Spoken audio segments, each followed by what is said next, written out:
আচ্ছা শোনো, তো এই অধ্যায়টা হচ্ছে আমরা বলেছিলাম ওয়েস্টার্ন এলিমিনেশন হচ্ছে বর্জ্য নিষ্কাশন। গতদিন আমরা হচ্ছে একেবারে বেসিক জিনিস দিয়ে এবং অ্যাপ দিয়ে হচ্ছে আসলে দেখছিলাম যে কোন এলাকায় কোন কোন জিনিসগুলো থাকে। তো আমরা আজকেও সেগুলো দেখবো মোটামুটি। তো তার আগে কিছু কিছু বেসিক যেগুলো হচ্ছে তথ্য মুখস্থ করতে হবে তোমার বই থেকে, সেগুলো হিসাব করে ফেলবো আজকে, সেগুলো ঠিক করে ফেলবো। তো ফার্স্ট অফ অল আমি তোমাকে ফার্স্টেই যেটা ধরলাম যে হচ্ছে নেফ্রনের প্রকারভেদ, এটা 3 প্রকার। নেফ্রনের 3 প্রকার আমি তোমাদেরকে একটু স্বাভাবিকভাবে বলে দিই যে হচ্ছে আমরা জানি যে হচ্ছে বৃক্কে যে নেফ্রন, বৃক্কে আমরা জানি যে হচ্ছে 2টা অঞ্চলে ভাগ করা হয়। একটা হচ্ছে কর্টেক্স, ঠিক আছে, কর্টেক্স, আর ভিতরের অংশকে বলেছিলাম মেডুলা।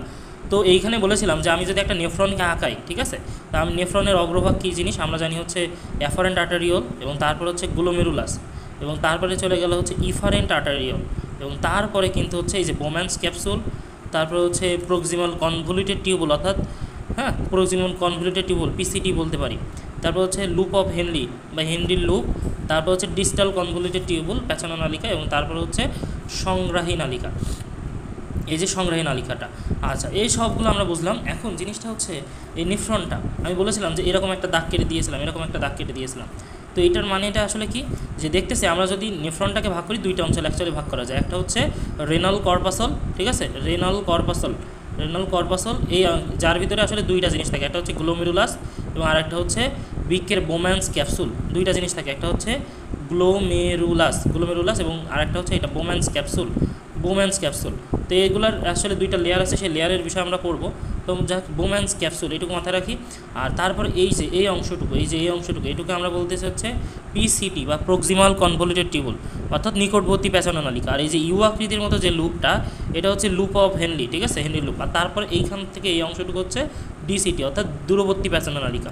তো নেফ্রনের অংশ কিন্তু এই পর্যন্ত। এরপরে যেটা আছে এটার নাম হচ্ছে সংগ্রাহী নালিকা, অর্থাৎ কালেক্টিং ডাক্ট। তো এইটা কিন্তু আসলে এই সংগ্রাহী নালিকাটা আমরা বুঝবো যে হচ্ছে এটা কিন্তু আসলে মানে এটা নেফ্রনের অংশ না। আমরা যদি বলি নেফ্রনের কয়টা অংশ, তাহলে নেফ্রনে কিন্তু এই যে রেনাল কর্পাসল যাবে, পিসিটি যাবে, হেনরি লুপ যাবে, তারপর ডিসিটি যাবে। এটা কিন্তু নেফ্রনের অংশ না। তো যেটা এবার আরেকটা জিনিস বলেছিলাম যে একটা নেফ্রনের ভিতরে এই যে মাঝখান দিয়ে যে দাগ দিলাম না, এই এলাকাটা থাকবে হচ্ছে কর্টেক্সে, এই এলাকা থাকবে কর্টেক্সে, এবং এই এলাকাটা থাকবে হচ্ছে মেডুলা। তো সেই হিসাবে যদি আমি হিসাব করি, তা দেখতেছি আমি তোমাকে যদি কোয়েশ্চেন করি যে হচ্ছে রেনাল কর্পাসল কোথায় থাকে, রেনাল কর্পাসল দেখতেছে সম্পূর্ণ পরিমাণে কোথায় থাকে, সে হচ্ছে থাকে হচ্ছে কর্টেক্সে। আমি যদি কোয়েশ্চেন করি প্রক্সিমাল কনভলিউটেড টিউবুল কোথায় থাকে, তাহলে কর্টেক্সে। কিন্তু লুপ অফ হেনরির কথা যদি বলি, তাহলে লুপ অফ হেনরি কিন্তু হচ্ছে 2টা জায়গায় থাকে। লুপ অফ হেনরির কথা আসলে 2টা জায়গা চলে আসবে, তখন আসবে হচ্ছে কর্টেক্স প্লাস কিন্তু মেডুলা, কর্টেক্স প্লাস মেডুলা। আবার যদি হচ্ছে এখানে দেখো ডিসিটির কথা বলি, এটা কিন্তু অনলি কর্টেক্সে আছে। কিন্তু যদি সংগ্রাহী নালিকার কথা বলি, সেখানেও কিন্তু 2ভাবে চলে আসবে, যে এর মানে আর্লি পার্ট মানে খুব কাছাকাছি, মানে এই যে ডিসিটির কাছাকাছি পার্টগুলো থাকবে হচ্ছে কর্টেক্সে, এবং বাকি পার্টটুকু থাকবে হচ্ছে মেডুলাতে, ঠিক আছে। এই হলো 2টা অঞ্চলে কিন্তু এভাবে ভাগ করতে হবে, লুপ অফ হেনরি এবং হচ্ছে আমরা যদি হিসাব করি যে হচ্ছে এখানে সংগ্রাহী নালিকা। তো সেই হিসাবে আমি তোমাকে বলছিলাম যে কিডনিটাকে এভাবে যদি মানে আমি যদি হিসাব করি, তাহলে বৃক্কের বাইরের এলাকাটাকে আমরা বলছি কর্টেক্স, এবং ভিতরে মেডুলা ছিল। তো এই কর্টেক্সের, এই যে কর্টেক্সের ভিতরে যে রেনাল কর্পাসলের বা এই যেগুলো কর্টেক্সে থাকার কথা, সেই কর্টেক্সের এলাকাগুলো মানে মনে করো কোনোটা থাকবে একেবারে সুপারফিশিয়ালি, অর্থাৎ বাইরে থেকে কিডনির আবরণটা এই, তো অ্যাকচুয়ালি এই যে যেগুলো বললাম যে হচ্ছে কর্টেক্সে থাকবে, সেটা যদি একেবারে কাছাকাছি থাকে, ঠিক আছে, সেটা একটা। এবং বললাম আর একটা বললাম যে এই কর্টেক্সে যে জিনিসগুলো থাকবে সেগুলো যদি মিড বরাবর থাকে, অর্থাৎ এই বরাবর মনে করো কোনো নেফ্রন আছে, এরকম বরাবর কোনো নেফ্রন আছে এরকম, ঠিক আছে। আর একটা আছে ওই উপর থেকে এরকম, আর একটা আছে যদি বলি একদম কাছাকাছি, মানে এই যে মেডুলা গেল, এই মেডুলার একেবারে কাছাকাছি, এবং কাছাকাছি দিয়ে আর একটা। এই 3 প্রকারের, অর্থাৎ এই আমি যেটা বলতেছি এই 3 প্রকারের হচ্ছে নেফ্রন আছে। তাহলে একটা নেফ্রনকে আমরা বলবো হচ্ছে মানে সুপারফিশিয়াল, একটাকে বলতে সুপারফিশিয়াল বা সুপারফিশিয়াল কর্টিক্যাল, সুপারফিশিয়াল কর্টিক্যাল। আর একটাকে আমরা বলবো হচ্ছে, মনে রাখবে এটা কিন্তু নেক্সট দিনে ধরবো, একটা হচ্ছে মিড কর্টিক্যাল, অর্থাৎ কর্টেক্সের মানে মিড বরাবর, superficial cortical, superficial cortical nephron, mid cortical nephron. আর তারপরে হচ্ছে আরেকটা হচ্ছে জাক্সটা মেডুলারি, ঠিক আছে, আরেকটা বললাম সেটা হচ্ছে জাক্সটা মেডুলারি, এই জাক্সটা মেডুলারি। এবং প্রত্যেকটা কত পার্সেন্ট করে আছে এটা ঠিক রাখতে হবে, ঠিক আছে, এটা ঠিক রাখতে হবে। মনে রাখবো যে সুপারফিশিয়াল কর্টিক্যাল এইটার বেশিরভাগই এইটাই থাকে, অর্থাৎ সেটা হচ্ছে মনে রাখবো এর 85%ই থাকে হচ্ছে এটা, ঠিক আছে। এবং মিড কর্টিক্যাল থাকে হচ্ছে 5%, মিড কর্টিক্যাল থাকে হচ্ছে 5%, এবং 10% থাকে হচ্ছে জাক্সটা মেডুলারি, ঠিক আছে। তাহলে 8 5 10, ঠিক আছে, 8 5 10 এভাবে মনে রাখবো 10%, অর্থাৎ এখানে 90, এখানে মূলত হয়ে গেল, কিন্তু হচ্ছে জাক্সটা মেডুলারি থাকে হচ্ছে 10%। এবং আরেকটা জিনিস সাথে সাথে জেনে রাখতে হবে, আস্তে আস্তে যত বেশি আমরা জাক্সটা মেডুলারি কাছাকাছি আসবো, তত বেশি লুপ অফ হেনরি, এই যে লুপ অফ হেনরিটা না, এই লুপ অফ হেনরিটার মানে লম্বা তত বেশি হবে, অর্থাৎ আমি যদি বলি এই জাক্সটামেডুলারি ওখান থেকে লুপ অফ হেনরিটা অনেক লম্বা হবে, কিন্তু একদম সুপারফিশিয়াল কর্টিকালে ওখানে কাছাকাছি হবে। আমি যেটা বলতে চাচ্ছি অর্থাৎ এই যে লুপ অফ হেনরি এইটার ক্ষেত্রে মনে করো খাটো, এটা খাটো, কিন্তু তারপরেরটা দেখা যাবে যে একটু লম্বা, ঠিক আছে, অর্থাৎ লুপ অফ হেনরি একটু লম্বা, এর থেকে একটু লম্বা, একটু লম্বা।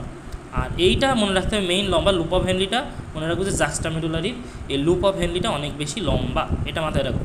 তো এইটা ছিল কিন্তু তোমাকে ফার্স্টে এসে যে কোশ্চেনটা আমি ধরলাম যে হচ্ছে নেফ্রন কয় প্রকার, এইটা হচ্ছে বিষয়টা, ঠিক আছে। এইটা কিন্তু মূল নেফ্রনটা, এবং নেফ্রনটা অনেকগুলো হিসাব আছে, মানে নেফ্রনের যদি তুমি হচ্ছে করো, হ্যাঁ, নেফ্রনের ক্ষেত্রে কিন্তু অনেকগুলো ম্যাথ টাইপস হতে তোমার করা যায় যে দুইটা নেফ্রনে, ঠিক আছে, দুইটা নেফ্রনে মূলত হচ্ছে আসলে মনে রাখবো যে দুইটা কিডনি মানে একটা কিডনিতে 10 থেকে 12 লক্ষ যদি নেফ্রন থাকে, 10 থেকে 12 লক্ষ নেফ্রন থাকতেছে, তাহলে তুমি একটা জিনিস চিন্তা করো 10 থেকে 12 লক্ষ মানে কি, সেটা সংখ্যায় আমি কীভাবে লিখতে পারি যে হচ্ছে মনে করো 12 পরে হচ্ছে কত 5টা শূন্য, তাই না, 12 পরে 5টা শূন্য, তাই তো 12 লক্ষ হয়। তো যেটা কথা বলতেছি এটা কেন লিখলাম, এটা দিয়ে একটা ছোটো জিনিস দেখো, তোমার পরবর্তীতে কতগুলো টার্মস দেওয়া আছে। আমার প্রত্যেকটা নেফ্রনের দৈর্ঘ্য হচ্ছে 3 থেকে 5 সেন্টিমিটার, 3 থেকে 5 সেন্টিমিটার। তো আমি ধরলাম যে হচ্ছে 3 সেন্টিমিটার দৈর্ঘ্য ধরলাম।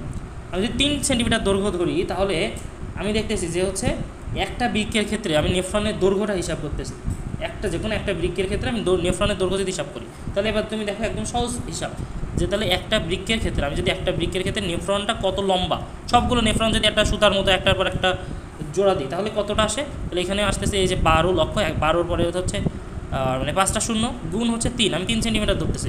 সো কত আসে 3 12 36, ঠিক আছে, মানে এই যে 36 লক্ষ, ঠিক আছে, 36 লক্ষ 3 মানে 36-এর পরে তাহলে 5টা শূন্য আসবে, এত সেন্টিমিটার দৈর্ঘ্য। এবং 36টাকে আমরা কী লিখতে পারি, আমরা যদি হচ্ছে সেন্টিমিটার থেকে যদি আমরা মিটারে করি তাহলে এখানে যদি এরকমভাবে সেন্টিমিটার থেকে যদি কিলোমিটার এককে লিখি, ঠিক আছে, প্রথমে হচ্ছে এভাবে মানে এই সেন্টিমিটার থেকে মিটারে করি তাহলে 2টা কেটে যায়, আবার যদি মিটার থেকে কিলোমিটারে করে যায় 3টা কেটে যায়, 3টা শূন্য কেটে যায়, তাই না। তো সেই হিসাবে আসে কত 36 কিলোমিটার লম্বা, 36 কিলোমিটার, অর্থাৎ একটা বৃক্কে নেফ্রনের দৈর্ঘ্যটা হচ্ছে 36 কিলোমিটার লম্বা, যাকে আমরা যদি হচ্ছে মাইলে নিয়ে যাই তা মনে রাখবো সেটা হচ্ছে 22.5 মাইল, ঠিক আছে, 22.5 মাইল। আমরা একটা জিনিস জানি যে হচ্ছে 1 মাইল সমান সমান সে 1.62 কিলোমিটার, ঠিক আছে। তো সেইটা যদি হিসাব করি তাহলে আমরা এখানে আসবে দেখবা যে 22.5 মাইল, ঠিক আছে, 22.5 মাইল। তো এখানে তোমাদের বইতে কিন্তু এই তথ্যটুকুই দেওয়া আছে। তাহলে আমরা কি জানলাম যে একটা বৃক্ষে হচ্ছে 10 থেকে 12 লক্ষ নেফ্রন আছে, এবং প্রত্যেকটা নেফ্রনের দৈর্ঘ্য হচ্ছে 3 থেকে 5 সেন্টিমিটার যদি হয়, তাহলে সেখানে আমরা ধরতেছি যে হচ্ছে একটা বৃক্ষে আসলে নেফ্রনটা থাকতেছে 36 কিলোমিটার বা 22.5 মাইল, মানে তুমি এখানে ক্যালকুলেট করে হিসাব করতে পারবা। এবং তাহলে দুইটা নেফ্রনে তাহলে কত থাকতেছে, চালাকি করে আমরা বলতে চাচ্ছি যে তাহলে হচ্ছে 20 থেকে 22, এবং সাথে সাথে সেখানে হচ্ছে তাহলে হচ্ছে আমার 72 কিলোমিটার হচ্ছে, তাহলে নেফ্রনের দৈর্ঘ্য সেখানে হচ্ছে আমার 72 কিলোমিটার হচ্ছে, ঠিক আছে। এবং সেখানে যদি হিসাব করি তাহলে 22.5, তাহলে সেটা যদি হিসাব করি কত হচ্ছে 45 মাইল। এটা কিন্তু তোমাকে আমার বইতে সরাসরি লেখা না থাকলেও টেকনিক্যালি আমরা বের করে ফেললাম, ঠিক আছে, টেকনিক্যালি বের করে ফেললাম এইটা। আচ্ছা, তাহলে এই জিনিসটা একটু খেয়াল রাখবো, ঠিক আছে, এই জিনিসটা একটু খেয়াল রাখবো। এবং কালকে কতগুলো তথ্য দিয়েছিলাম সেই তথ্যগুলো অবশ্য মুখে মুখে বলে দিয়েছিলাম, ঠিক আছে, মুখে মুখে বলে দিয়েছিলাম কোনো কিছু। তাহলে আমরা এতক্ষণ ধরে কী জানলাম, নেফ্রনের কোন কোন বৃক্কের একেবারে হচ্ছে কার্যকরী একক সেটা হচ্ছে নেফ্রন, এবং কোন কোন এলাকাটুকু কর্টেক্সে থাকবে, কোন কোন এলাকাটুকু মেডুলাতে থাকবে, নেফ্রন কয় প্রকার সেটা হচ্ছে কোনটা কি সেটা জানলাম, এবং তার সাথে নেফ্রনের কিছু হিসাব, ঠিক আছে, এটা একটু জানে রাখবো। তারপরে আমি যে জিনিসটা জানতে চাচ্ছি আছে আসলে এই নেফ্রনটা, ঠিক আছে, তোমাদের ক্ষেত্রে তো হচ্ছে বইটার সাথে সাথে খুলে রাখো, ঠিক আছে, বইটা এই যে তথ্যগুলো বইতে পেয়ে যাবে, এবং বইতে এইগুলো কিন্তু মিলাই নিতে হবে, ঠিক আছে, বইতে এগুলো মিলাই নিতে হবে। এবং তুমি যদি একটা নেফ্রনকে আমি কিছুক্ষণ আগেই হচ্ছে ভাব করছে এখানে দেখো, তা তোমাদের ক্ষেত্রে একটা নেফ্রনে কী হয়, এই একটা ম্যাথ পড়লাম, এবং এখানে পড়বা যে হচ্ছে একটা নেফ্রনের সাহায্যে, ঠিক আছে, প্রতি মিনিটে যে কটা ওই যে প্রত্যেকটা বৃক্কে 125 ঘন সেন্টিমিটার, ঠিক আছে, 125 ঘন সেন্টিমিটার তরল পরিশ্রুত হয়। অর্থাৎ মনে করো একটা কিডনি, এটা একটা কিডনি, তো তার ভিতরে মনে করো হচ্ছে এখানে প্রতি মিনিটে 125 ঘন সেন্টিমিটার মানে বলতেছি বৃক্কের মাধ্যমে, অর্থাৎ কিন্তু তাহলে এটা কিন্তু দুইটা বৃক্ক মিলে, সরি একটা জিনিস ভুল হয়ে গেছে, এটা কিন্তু হচ্ছে দুইটা বৃক্ক মিলে 25 ঘন সেন্টিমিটার মানে পরিশ্রুত হবে, অর্থাৎ প্রতি মিনিটে এখানে 125 ঘন সেন্টিমিটার যাচ্ছে। এবং বের হয়ে আবার আমরা তোমাদেরকে দেখাইছিলাম না, মানে বইতে দেখাইছিলাম, এদিক দেখো, বা ওখানে মডেলে দেখাইছিলাম যে এই যে কিডনির ইসের ভিতরে, অর্থাৎ রেনাল ধমনির মাধ্যমে সে হচ্ছে দেহের ভিতরে চলে যাচ্ছে, কিডনির বডির ভিতরে চলে যাচ্ছে, নেক্সট সেটা কিন্তু হচ্ছে এই যে রেনাল শিরার মাধ্যমে চলে আসতেছে। এবং একটা জিনিস মনে রাখবা, দেহের ভিতরে যতগুলো পার্সোনাল যে শিরাগুলো আছে তার ভিতরে রেনাল শিরা হচ্ছে সবচেয়ে বড় শিরা, ঠিক আছে, রেনাল শিরা সবচেয়ে বড় শিরা, ঠিক আছে, এটা একটু জিনিসটা একটু মাথায় রাখবো। দেহের সবচেয়ে, যদি কোশ্চেন আছে দেহের সবচেয়ে বড় শিরা কোনটি, রেনাল শিরা, এটা মাথায় রাখবো। এখন আমি যেটা কথা বলতে চাচ্ছি, অর্থাৎ এই দুই পাশে যে দুইটা কিডনি আছে এর ভিতর দিয়ে রেনাল ধমনির মাধ্যমে হচ্ছে প্রতি মিনিটে 125 ঘন সেন্টিমিটার রক্ত যাচ্ছে, আর ফিরে আসছে কত, মানে এই যে রেনাল শিরার মাধ্যমে দুই পাশে দুইটা রেনাল শিরার মাধ্যমে ফিরে আসতেছে 124 ঘন সেন্টিমিটার। তাহলে আমার প্রতি মিনিটে মূত্র তৈরি হচ্ছে কত, 1 ঘন সেন্টিমিটার। এবং মাথায় রাখবা এই 1 ঘন সেন্টিমিটার সমান সমান কিন্তু 1 মিলিলিটার। এবং আমি তোমাদের বলছিলাম যে হচ্ছে এই পরে তো মনে করো ইউরেটার বা গোবিনী সাহায্যে চলে আসলো মূত্রথলিতে, এবং মূত্রথলির ধারণ ক্ষমতা তো আমাদের বলেই দিয়েছিলাম যে হচ্ছে 700 থেকে 750, এবং ইচ্ছা জাগবে হচ্ছে কখন, হ্যাঁ ইচ্ছা জাগবে হচ্ছে 280 থেকে 320, ঠিক আছে। এগুলো কিন্তু ভুললে চলবেই না টোটালি। এবং মূত্র নালীর দৈর্ঘ্য, ঠিক আছে, মূত্র নালীর দৈর্ঘ্য কত সেটা। তো এই হিসাবটুকু একটা মাথায় রাখবো। এরপরে অনেকগুলো একটা হিসাব আছে, সেটা হচ্ছে গ্লোমেরুলার চাপের ক্ষেত্রে, সেটা আমি পরবর্তীতে বলবো। তো এই প্রথম আবিষ্করণ করেন কি, স্যার উইলিয়াম বোম্যান্স। এখন দেখো তোমাকে আমি কিছুক্ষণ আগেই বলে দিয়েছি যে হচ্ছে একটা নেফ্রনটাকে আমরা দুইটা এলাকায় ভাগ করতেছি, একটা হচ্ছে রেনাল কর্পাসল আর রেনাল টিউবুল। এবং বারবার আমি বলে দিচ্ছি এই সংগ্রাহী নালিকা কিন্তু নেফ্রনের অংশ না, নেফ্রনের অংশ পিসিটি, হেনরি লুপ এবং ডিস্টাল কনভলিউটেড টিউবুল। আর রেনাল কর্পাসল দুইটা অংশ যদি ভাগ করি তাহলে রেনাল কর্পাসল আর হচ্ছে রেনাল টিউবুল। তাহলে রেনাল কর্পাসলকে যদি ভাগ করি তাহলে দুইটা জিনিস পাবো, এক হচ্ছে এই যে কাপ শেপ বোম্যান্স ক্যাপসুল, আর এখানে হচ্ছে গ্লোমেরুলাস, ঠিক আছে। গ্লোমেরুলাস হচ্ছে এক ধরনের কৈশিক জালিকা। আমি সেটা কিছুক্ষণ পরে আসলে দেখাবো যে আসলে কোনটা কোন এলাকায়, সবগুলো দেখাবো। জাস্ট আপাতত তথ্যভিত্তিক কতগুলো কথা আমরা পড়ে নিই। এবং রেনাল কর্পাসলের আরেকটা নাম হচ্ছে মনে রাখবো মালোপিজিয়ান কর্পাসল বা মালোপিজিয়ান বডি। আমরা যখন ঘাসফড়িং পড়ছিলাম ওখানে মালোপিজিয়ান নালিকা পড়ছিলাম, অর্থাৎ আর্থ্রোপোডা পর্বে মালোপিজিয়ান নালিকা থাকবে, আর হচ্ছে আমাদের মানুষদের ক্ষেত্রে সেটা থাকবে মালোপিজিয়ান বডি। মালপিজিয়ান নালীর মাধ্যমে কিন্তু ওরা রেশন কাজ সম্পন্ন করছিল, ঠিক আছে। এটা আমরা ঘাসফড়িংয়ের ক্ষেত্রে দেখছিলাম। আচ্ছা, এখন কথা হচ্ছে এই যে বোম্যান্স ক্যাপসুলটা নিয়ে ফার্স্টে আমরা কথা বলবো। এবং বোম্যান্স ক্যাপসুলের ক্ষেত্রে মনে রাখবা এটা হচ্ছে দুইটা লেয়ার আছে, এখানে দুইটা লেয়ার আছে। এবং এখানে একটা জিনিস খেয়াল রাখবা যে এই যে বাইরের যে লেয়ারটা, একদম বাইরের যে লেয়ারটা, এই লেয়ারটা হচ্ছে মনে রাখবা আইসাকার এপিথেলিয়াম দিয়ে। আমরা জানি মানে তোমরা যখন ক্লাস 9-10-এ যখন পড়ছো তখন এই যে আবরণী কোষ, আবরণী যে টিস্যু কয়েক প্রকার পড়ছো। একটা হচ্ছে আইসাকার মানে চ্যাপ্টা, ঠিক আছে, একটা হচ্ছে আইসাকার বা চ্যাপ্টা। এই আবরণী কোষগুলো হচ্ছে চ্যাপ্টা, একদম পিচ্ছি মানে চ্যাপ্টা, ঠিক আছে। আর একটা ছিল হচ্ছে কিউবয়েডাল, ঠিক আছে, কিউবয়েডাল অর্থাৎ এরকম মানে ঘনাকৃতির মোটা করে, ঠিক আছে, কিউবয়েডাল। এবং আরেকটা ছিল হচ্ছে কলামনার বলতে সেই এইগুলো এরকমভাবে মানে দৈর্ঘ্যটা যার বেশি থাকবে, এগুলো ছিল কলামনার আবরণী টিস্যু। এছাড়াও আরেকটা জিনিস মনে করাই দিই, এটা ছিল হচ্ছে আকৃতিভেদে আবরণী টিস্যু। আরেকটা জিনিস মনে করাই দিই যে তোমাদের কিন্তু সেখানে ছিল হচ্ছে মানে আরেকটা, যদি ভিত্তিপদার উপর ভিত্তি করে তোমাদের জাস্ট মনে করাই দিচ্ছে আবরণী টিস্যুগুলো কয় প্রকার। এবং এটা প্রায় ক্ষেত্রে লাগবে এক আবরণী ভিত্তিপদার উপর ভিত্তি করে। ভিত্তিপদটা কি, এই যে দেখো যে এই যে কোষগুলা যে মানে বেজের ওপর ভিত্তি করে আসলে কোষগুলো আছে। তো এই মানে এমন ধরনের আবরণী টিস্যু আছে যেগুলো যদি মনে করে বেজের ওপর একটা লাইন যদি এই বরাবর থাকে, ঠিক আছে, মানে একটা কোষের সারি থাকে, তাকে আমরা বলি সাধারণ, ঠিক আছে, তাকে বলি সিম্পল এপিথেলিয়াল সেল। কিন্তু যদি হচ্ছে এরকমভাবে কয়েকটা লেয়ার থাকে, ঠিক আছে, কয়েকটা লেয়ার থাকে, ইটের মতো যে গঠন থাকে, মনে করো কয়েকটা লেয়ার থাকে, এখানে যদি আমি এই নিউক্লিয়াসগুলো দিয়ে দিই, ঠিক আছে, এরকমভাবে কয়েকটা লেয়ার থাকে, তাই একে বলা হয় স্ট্রাটিফাইড। আমি জাস্ট একটু একবার মনে করাই দিচ্ছি ক্লাস 9-10-এর বিষয়। স্ট্রাটিফাইড আবরণী টিস্যু। এবং আর একটা আবরণী টিস্যু আছে যেটা হচ্ছে মনে করো এই যে এইখানে মনে করো এর নীতি মানে এখানে একটাই লেয়ার, কিন্তু কোনো একটা লেয়ারের ভিতরে কোনো কোষ থাকবে লম্বা, কোনো কোষ থাকবে উঁচু, আবার কোনো কোষ লম্বা, কোনো কোষ নিচু, কোনো কোষ নিচু, আবার কোনো কোষ উঁচু, মানে এরকম যদি থাকে মানে দূরের থেকে দেখে মনে হবে যে হচ্ছে কোষগুলোতে আসলে দুইটা লেয়ার আছে, কিন্তু আসলে সেটা হচ্ছে একটা লেয়ার, অর্থাৎ সেটা হচ্ছে সুডো। অর্থাৎ আমরা যেটা বলতেছি সেটা হচ্ছে মানে সিউডো, ঠিক আছে, সিউডো মানে ছদ্ম। আমি যেটাকে বলতেছি সুডো স্ট্রাটিফাইড, ঠিক আছে, সুডো স্ট্রাটিফাইড। এখন একটা জিনিস একটু ক্লিয়ার করে নিবা, স্ট্রাটিফাইড, সুডো স্ট্রাটিফাইড। এই যে তাহলে বললাম দুই ধরনের কিন্তু আবরণী টিস্যু তোমরা প্রায় জায়গায় পাবে। এটা আকৃতি এই যে একেবারে চ্যাপ্টা ধরনের মাছের আইসের মতো যদি হয়, আইসাকার যে এপিথেলিয়ামটা, এটা মনে রাখবো, ওখানে তোমরা ক্লাস 9-10-এও পড়ছিল, বৃক্কের বোম্যান্স ক্যাপসুলের প্রাচীরে থাকবে। এবং সেটা কিন্তু বৃক্কের বাইরের যে স্তর অর্থাৎ প্যারাইটাল, এখানে দুইটা লেয়ার, একটা হচ্ছে প্যারাইটাল লেয়ার, আর এই যে গ্লোমেরুলাসের কাছাকাছি যে লেয়ারটা আছে এটা হচ্ছে মানে এটা হচ্ছে এই যে গ্লোমেরুলাস, এটা হচ্ছে ভিসেরাল লেয়ার, প্যারাইটাল লেয়ারটা হচ্ছে আইসাকার এপিথেলিয়াল দিয়ে, এবং ভিসেরাল লেয়ারটা হচ্ছে কিউবয়েডাল এপিথেলিয়াল সেল আছে এখানে, ঠিক আছে। কিউবয়েডালে দেখতেছো যে কোষগুলো একটু মোটা মোটা আকৃতি, কিউবয়েডাল এপিথেলিয়াল সেল আছে। এবং ওখানে এই যে কোষগুলোকে আমরা একটা বিশেষ নাম দিচ্ছি, সেটা হচ্ছে পোডোসাইট, ঠিক ঠিক আছে, পোডোসাইট, এটা মাথায় রাখবো, এটা পোডোসাইট, এবং এই দুইটা লেয়ারের মাঝখানে একটা স্পেস আছে এটাকে বলতেছি আমরা ক্যাপসুলার স্পেস। তাহলে দুইটা লেয়ার এটাই জেনে ফেললাম এখান থেকে। তো বোম্যান্স ক্যাপসুল নিয়ে হলো এই পড়াশোনা। এবং আমি আরেকবার বলে আসছি যে হচ্ছে আবরণী টিস্যু হচ্ছে আমাদের দেহে মোট 4 প্রকার টিস্যু আছে, তার মধ্যে মানে আমাদের দেহের যদি বলা হয় তোমাদের দেহের সবচেয়ে বড় অঙ্গ কি, এটা হচ্ছে ত্বক, আর এই ত্বকটাই কিন্তু আবরণী টিস্যু দিয়ে গঠিত। মানে আবরণী টিস্যু আকৃতিভেদে 3 প্রকার, একটা হচ্ছে চ্যাপ্টা অর্থাৎ আইসাকার এপিথেলিয়াম, কিউবয়েডাল এপিথেলিয়াম আর কলামনার এপিথেলিয়াম। এই কলামনার এপিথেলিয়াম কোথায় পড়ছো বলো তো, যে কোনো একজন বলো তো কোথায় পড়ছো কলামনার এপিথেলিয়াম কোষ থাকে, একটা দেহের একটা এলাকা বলো, যে কোনো একজন বলতে পারবা যে কলামনার কোষটা তুমি কোথায় পড়ছো, কলামনার কোষটা কোথায় পড়ছো, এটা কি কেউ বলতে পারবা? যে কোনো একজন আনমিউট করে বলতে পারো বা লিখে জানাইতে পারো। আচ্ছা আমি বলে দিই, সেটা হচ্ছে কলামনার, এই যে কলামনার যে এটা তোমরা পড়ছো হচ্ছে ক্ষুদ্রান্তের ভিলাই, এটা কিন্তু পড়া লাগবে তোমাদের, ক্ষুদ্রান্ত্রের ভিলাইতে, ঠিক আছে, ওই যে আঙুলের মতো যে অভিক্ষেপটা ছিল ওইখানে কলামনার এপিথেলিয়ামটা ছিল।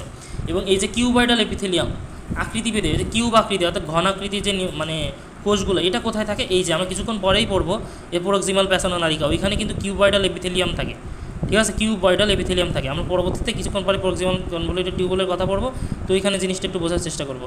কিউবয়েডাল এপিথেলিয়াম থাকে কিন্তু ওখানে, এই যে একস্তরী এপিথেলিয়াল কোষে গঠিত কিউবয়েডাল এপিথেলিয়াম ওখানে থাকে। এবং সাধারণ, এবং এই যে সাধারণ, এটা মনে রাখো বিভিন্ন জায়গায় থাকে, সাধারণ তো দেখতেইছো এখানে, আমরা দেখো এখানে কত জায়গায় সাধারণ বলতে এখানে দেখো সিঙ্গেল লেয়ার, এই যে এখানে এইটা হচ্ছে সিঙ্গেল লেয়ারের একটা আবরণী কোষ, অর্থাৎ বেশিরভাগ জায়গায় সাধারণ। স্ট্রাটিফাইড কোথায় থাকে, মানুষের দেহের ত্বক, মানুষের দেহের ত্বকের কথা চিন্তা করো, মানুষের দেহের ত্বক মানে মেরুদণ্ডী প্রাণীদের ত্বকে স্ট্রাটিফাইড টিস্যু থাকে। আর সুডো স্ট্রাটিফাইড কোথায় থাকে মনে রাখবা, ট্রাকিয়া। এই উদাহরণ কটা অন্তত মানে একেবারে বেসিক উদাহরণ কটা একটু মনে রাখবা, অন্যান্য ক্ষেত্রে কাজে দেবে। ট্রাকিয়া, ঠিক আছে, ট্রাকিয়া আমাদের যে শ্বাসনালী ওখানে কিন্তু হচ্ছে এটা থাকে।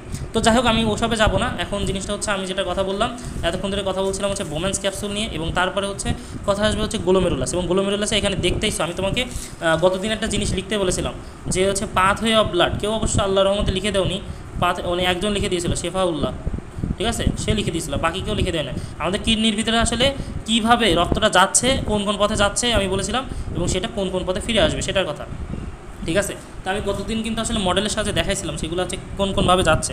তো অ্যাকচুয়ালি আমি জাস্ট লিখে দিচ্ছি, তারপরে এবার পরবর্তীতে দেখাই দিব সেটা হচ্ছে প্রথমে এয়ারটা থেকে রক্তটা আসতেছে, এয়ারটা থেকে রক্তটা আসলো, রক্তটা যে কোথায় যায়, রেনাল আর্টারি, রেনাল আর্টারিতে হচ্ছে রক্তটা যায়। তারপরে রেনাল আর্টারিটা বলেছিলাম কতগুলো সেগমেন্টে ভাগ হবে, তাহলে সেটাকে আমরা বলতেছি সেগমেন্টাল আর্টারি। তো সেগমেন্টাল আর্টারিতে ভাগ হইলো, এবং সেগমেন্টাল আর্টারি থেকে বলেছিলাম যে হচ্ছে আমি মানে এই যে মানে বলেছিলাম যে হচ্ছে এখানে যদি হিসাব করি, তো এইখানে আসলে যে কতগুলো সেগমেন্টে ভাগ হচ্ছে, সেগমেন্টে ভাগ হয়ে আমি বলেছিলাম আমি যে কর্টেক্স এবং মেডুলা এই বরাবর যদি একটা কাল্পনিক রেখা টানি, তো এই সম্পূর্ণ এলাকাটুকুকে আমরা বলতেছি কিডনির একটা লোব। তাহলে এইভাবে দুইটা লোবের মাঝখান দিয়ে যখন এইভাবে আর্টারিটা চলে যাচ্ছে তখন তার নাম হবে ইন্টারলোবার আর্টারি, ঠিক আছে, সেটার নাম হবে ইন্টারলোবার আর্টারি, ইন্টারলোবার আর্টারি। এবং ইন্টারলোবার আর্টারিটা আবার দেখতেছো যে হচ্ছে ওই কর্টেক্সের ওখানে যে, ঠিক আছে, কর্টেক্সের ওখানে যে বেঁকে যাচ্ছে, এরকমভাবে কোনা করে বেঁকে যাচ্ছে, কোনা করে বেঁকে যাচ্ছে বলে ওখানে সেটার নাম হয়ে যাবে আর্কুয়েট আর্টারি, আর্কুয়েট মানে বেঁকে যাওয়া, ঠিক আছে, আর্কুয়েট আর্টারি, আর্কুয়েট আর্টারি। তো এই আর্কুয়েট আর্টারিটা যখন বেঁকে যাচ্ছে, আর্কুয়েট আর্টারিটা থেকে এবার আসবে হচ্ছে কি, এবার ওইখান থেকে কতগুলো ছোটো ছোটো ছোটো ছোটো শাখা বেরোচ্ছে, অনেকগুলো ছোটো ছোটো ওখানে শাখা বেরোচ্ছে, অনেকগুলো ছোটো ছোটো শাখা বেরোচ্ছে। তো সেই হিসাবে ওইখানকার নাম হবে আর্কুয়েট আর্টারি, পরে সেটার নাম হবে ইন্টারলোবিউলার আর্টারি, ইন্টারলোবিউলার আর্টারি। দেখো লোবগুলো ভাগ হয় লোবিউলে, লোব মানে মনে করো বড় খণ্ড, সেটাকে আরও মনে করো এরকমভাবে লোব হিসাব করছি, তো ওখানে আরও ছোটো ছোটো কতগুলো খণ্ডে ভাগ করছি ইমাজিনারি একটা লাইন দিয়ে, সেটাকে আমরা বলতে ইন্টারলোবিউলার আর্টারি দিয়ে ভাগ করতেছি। তো সেখানে ইন্টারলোবিউলার আর্টারিরই একটা খণ্ড আমার কিন্তু হচ্ছে মানে একেবারে ইন্টারলোবিউলার আর্টারিরই পরের জিনিসটা মনে করো এখান দিয়ে চলে গেছে, এই যে ছোটো একটা আর্টারি চলে গেছে, এটার নাম হচ্ছে এফারেন্ট আর্টারিওল, এবং তারপরে গ্লোমেরুলাস, তারপরে ইফারেন্ট আর্টারিওল, এফারেন্ট আর্টারিওল এবং ইফারেন্ট আর্টারিওল। তাহলে আমরা এটা কিন্তু মাথায় রাখবো। তারপরে আছে efferent arteriole, pathway of blood, একটা কিডনির ভিতরে কীভাবে ব্লাডটা যাচ্ছে, তাহলে এফারেন্ট আর্টারিওল পড়লাম, এবং এফারেন্ট আর্টারিওলের পরে সেটা কোথায় যাচ্ছে, তাহলে আমরা হচ্ছে পরের পৃষ্ঠায় যাই, এফারেন্ট আর্টারিওলের পরে সেটা যাচ্ছে হচ্ছে গ্লোমেরুলাস, ঠিক আছে, এফারেন্ট আর্টারিওলের পরে গ্লোমেরুলাস। তো গ্লোমেরুলাসের পরে কোথায় যাচ্ছে আর্টারিটা, এবার যাচ্ছে হচ্ছে দেখো গ্লোমেরুলাসের পরে আমরা এখান থেকে হিসাব করতে থাকি ইফারেন্ট আর্টারিওল। এফারেন্ট মানে আসা, যেখানে মনে রাখবা, ইফারেন্ট মানে চলে যাও, ইফারেন্ট আর্টারিওল, এবং তারপরে ইফারেন্ট আর্টারিওলটা দেখো এখানে যে এখানে যে আবার এইভাবে প্যাঁচাচ্ছে, তাই না, এইভাবে প্যাঁচাচ্ছে, এইভাবে প্যাঁচাচ্ছে, এখানে যে প্যাঁচাচ্ছে এখানে, অর্থাৎ আর একটা ক্যাপিলারি গঠন করতেছে। এই ক্যাপিলারির নাম তোমাদের বইতে কিন্তু লেখা আছে অলরেডি, যে পেরিটিউবুলার রক্তজালক, অর্থাৎ পেরিটিউবুলার ক্যাপিলারিস। তো এটার নাম হচ্ছে পেরিটিউবুলার, ঠিক আছে, পেরিটিউবুলার ক্যাপিলারি, পেরিটিউবুলার ক্যাপিলারি। এখন এই পেরিটিউবুলার ক্যাপিলারিটা, এবার তারপরে যে আমরা কিছুক্ষণ আগেই এই যে লোবার ইন্টারলোবিউলার আর্টারির কথা বলছিলাম না, লোবিউলার আর্টারির কথা না, এর পরবর্তীতে খালি সবগুলো ভেইন হয়ে যাবে। আমরা বলেছিলাম যে কিডনির ভিতরে রক্তটা নিয়ে যাবে হচ্ছে ধমনী, আর ফিরায় নিয়ে আসবে হচ্ছে কি শিরা, ঠিক আছে। তো সেই হিসাবে এখানে আসতে দেখো, তাহলে এখানে দেখো হচ্ছে পেরিটিউবুলার ক্যাপিলারি, এবং তারপরে হচ্ছে আসতেছে হচ্ছে আমরা যেটা যাব সেটা হচ্ছে মনে করো পেরিটিউবুলার ক্যাপিলারির পরে ইন্টারলোবিউলার ভেইন, এবার আসবে ভেইন। ইন্টারলোবিউলার ভেইনটা এবার কোথা থেকে আসছিল, আর্কুয়েট ভেইন। জি জি, পেরিটিউবুলার ক্যাপিলারিটা আবার একটু বলেন। আচ্ছা, পেরিটিউবুলার ক্যাপিলারি, এদিক দেখো ভালো করে, নামটা পড়ো। পেরি মানে সাইডে থাকবে, টিউবুলার আমরা বলেছিলাম না এই যে নেফ্রনের ক্ষেত্রে এটা হচ্ছে টিউব, অর্থাৎ প্রক্সিমাল কনভলিউটেড টিউবুল, তারপর হচ্ছে লুপ অফ হেনলি, আর হচ্ছে এখানে আছে হচ্ছে ডিস্টাল কনভলিউটেড টিউবুল। তো সেই হিসাবে আমি যদি পেরিটিউবুলার মানে টিউবের চারিপাশে আবার প্যাঁচানো হচ্ছে, তো কী জন্য এটা প্যাঁচাচ্ছে, কী জন্য সেটা আমরা পরবর্তীতে শিখবো। জাস্ট আপাতত শুনতে চাচ্ছি যে এইখানে যে ক্যাপিলারিটা গঠন করতেছে এটার নাম পেরিটিউবুলার রক্তজালক বা পেরিটিউবুলার ক্যাপিলারি। এইখানে এই যে সম্পূর্ণ প্যাঁচানো যে অংশটুকু, এইটার কথা বলতেছি। তো এইটা হচ্ছে আর পেরিটিউবুলার ক্যাপিলারি। এবং তারপরে মনে করো এই যে দেখো এইখানে ক্যাপিলারি মানে এখানে দেখতেছো যে হচ্ছে এক পাশে মানে লাল, অর্থাৎ আর্টারি বোঝাচ্ছে, এবং আরেক পাশ থেকে সেটা ভেইন নিয়ে চলে আসতেছে। তো দেখো এইখান থেকে কিন্তু এই ভেইনগুলোর নাম হবে কি, তো দেখো আমরা এখানে কিছুক্ষণ আগে যে আর্কুয়েট আর্টারি বা ইন্টারলোবিউলার আর্টারি এই যে কথা বলছি না, এইভাবে উল্টা যাচ্ছে, interlobular vein, arcuate vein, interlobar vein, segmental vein, renal vein, তারপরে হচ্ছে ইনফেরিয়র ভেনা ক্যাভা, এরকমভাবে যাবো। অর্থাৎ আর্কুয়েট ভেইন, এরপরে নাম হবে হচ্ছে মানে ইন্টারলোবিউলার, হ্যাঁ ইন্টারলোবিউলার বলছি, তাহলে এবার আসবে হচ্ছে ইন্টারলোবার ভেইন। লোব একটা জিনিস আর লোবিউলার আর একটা জিনিস। এবার লোভার ভেইনটা ভাগ হবে হচ্ছে কোথায়, মানে সেগমেন্টাল ভেইন, এবং সেগমেন্টাল ভেইনটা যে চলে যাবে হচ্ছে রেনাল ভেইন, এবং রেনাল ভেইনটা থেকে সে যাবে হচ্ছে ইনফেরিয়র ভেনা ক্যাভাতে। তো জানো যে হচ্ছে এরপর সে মানে চলে যাচ্ছে আমাদের হার্টে, এবং হার্টের থেকে আবার সারা দেহে আসবে, সারা দেহে হচ্ছে সেই অ্যাওয়ার্টা থেকে আসতেছে, সেই অ্যাওয়ার্টা থেকে আবার কিডনিতে আসবে, এভাবে পাথওয়ে অফ ব্লাড। এবার তোমাকে আরেকটা জিনিস লিখতে বলছিলাম যে হচ্ছে পাথওয়ে অফ ইউরিন, ঠিক আছে, কীভাবে পাথওয়ে অফ ইউরিন, মূত্রটা কোথা দিয়ে কোথায় যাচ্ছে, ঠিক আছে, পাথওয়ে অফ ইউরিন কোথা দিয়ে কোথায় যাচ্ছে, এটা হিসাব করতে হবে এবার। তাহলে তুমি দেখো আমাদের হচ্ছে আগে কাজটা হচ্ছে নেফ্রন বৃক্কের একেবারে গাঠনিক এবং কার্যিক একক হচ্ছে নেফ্রন নিয়ে। তো সেই হিসাবে আমাদের এইখান থেকে মূত্রটা হচ্ছে এই গ্লোমেরুলাস থেকে বোম্যান্স ক্যাপসুল থেকে প্রক্সিমাল কনভলিউটেড টিউবুল, তারপরে হেনরি লুপ, অর্থাৎ আমি একটা লিখে দিই তাহলে জিনিসটা যেটা বলতেছি আছে গ্লোমেরুলাস, ঠিক আছে, গ্লোমেরুলাস থেকে সেটা যাচ্ছে হচ্ছে আমরা যাচ্ছে হচ্ছে বোম্যান্স ক্যাপসুলে, এবং বোম্যান্স ক্যাপসুল থেকে, ঠিক আছে, বোম্যান্স ক্যাপসুল থেকে সেটা কোথায় যাবে পিসিটি, অর্থাৎ প্রক্সিমাল কনভলিউটেড টিউবুল, এবং তারপরে সেটা লুপ অফ হেনলি, এবং তারপরে সেটা হচ্ছে ডিসিটি, অর্থাৎ ডিস্টাল কনভলিউটেড টিউবুল, এবং তারপরে সেটা কোথায় যাবে, এবং সেটা যাবে হচ্ছে যে আমরা জানি হচ্ছে কালেক্টিং ডাক্ট, সিডি দিয়ে প্রকাশ করতেছে কালেক্টিং ডাক্ট।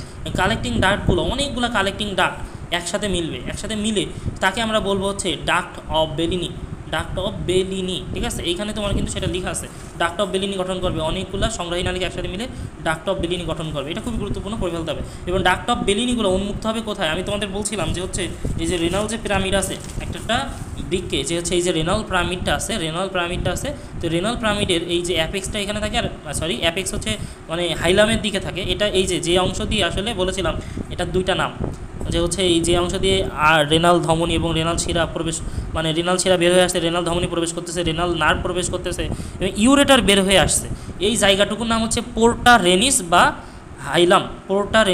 হাইলাম। তো হাইলামের দিকে যে প্রান্তটা আছে এইখানে এই অংশটুকুকে আমরা বলি রেনাল প্যাপিলা, ঠিক আছে। তো রেনাল প্যাপিলা, তো অ্যাকচুয়ালি যেটা বলতে চাচ্ছি আমরা এই ডাক্ট অফ বেলিনিগুলা অ্যাকচুয়ালি রেনাল প্যাপিলাতে যে উন্মুক্ত হবে,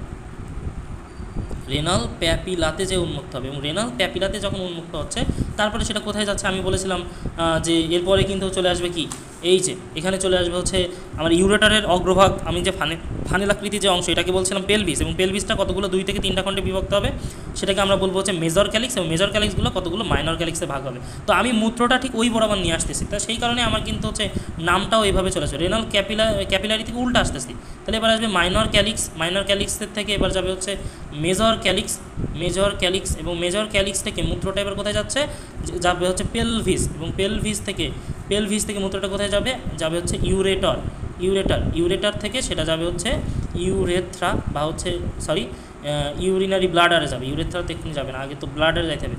ইউরিনারি ব্লাডার, আগে ইউরিনারি ব্লাডারে যাবে এবং তারপরে ইউরিনারি ব্লাডার থেকে ইউরেথ্রা। এবং ইউরেথ্রার দৈর্ঘ্য প্রস্থের কথা কিন্তু আমি বলে দিয়েছি যে 18 থেকে 19 হচ্ছে পুরুষদের ক্ষেত্রে, এবং হচ্ছে স্ত্রীদের ক্ষেত্রে মানে পুরুষদের ক্ষেত্রে সেটা হচ্ছে 18 থেকে 19 এবং স্ত্রীদের ক্ষেত্রে সেটা 3 থেকে 3.5।